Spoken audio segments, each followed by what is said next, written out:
फैज़गंज मां अफज़ल चांग जी रिपोर्ट मुताबिक़ पक्का चांग थाणे जी हद में बदमनी ते ज़ाब्तो न अची सघियो। वधंदड़ बदमनी ऐं पुलिस जी कन लाटार ख़िलाफ़ इलाइक़े वासियुनि उस्ताद मिठल चांग, अली असगर चांग, खलील अहमद चांग ऐं ॿियनि नेशनल प्रेस क्लब फैज़गंज पहुची एहतिजाजी मुज़ाहिरो कंदे मीडिया खे ॿुधायो त पक्का चांग थाणे जी हद में बदमनी उरूज ते पहुची वई आहे।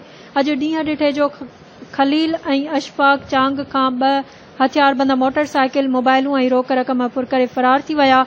इतला ॾियण बावजूद बि हद जी पुलिस जाइ वारदात ते न पहुची सघी। मुज़ाहिरीन इल्ज़ाम लॻाईंदे चयो त 20 सालनि खां मुक़रर पुलिस एहलकार ॾोहारियुनि सां बिट बणियल आहिनि, जंहिं सबब बदमनी उरूज ते पहुची वई आहे।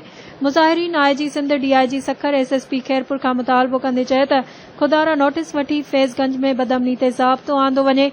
वाज़े रहे त हिक हफ़्ते अंदरि फुरतियल मोटरसाइकिलुनि जो अंगु 8 थी वियो आहे।